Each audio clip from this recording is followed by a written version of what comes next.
Novi izazov u svijetu mobilne fotografije je podvodno fotografiranje. Svako od nas želi sa putovanja donijeti genijalne fotografije i iznenaditi svoje prijatelje.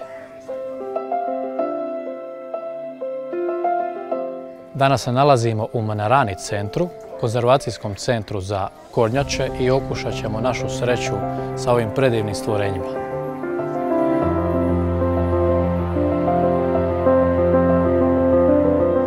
Što je potrebno za napraviti atraktivnu podvodnu fotografiju? Prije svega dobri svjetlosni uvjeti, jer naravno u fotografiji se uvijek sve vrti oko svjetla. Druga stvar, poznavanje motiva kojeg lovimo. Danas je to kornjača.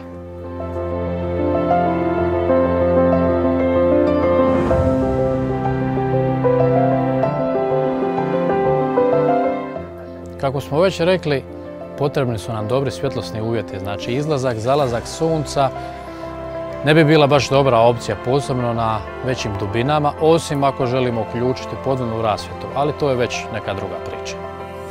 Ako fotkate životinjski svijet, trebate biti lovac, naći vaš najbolji svjetlosni kut, predvidjeti kretnju životinje, što znači da morate poznavati prirodu te životinje, poznavati kako se kreću, gdje se kreću i što ih privlači.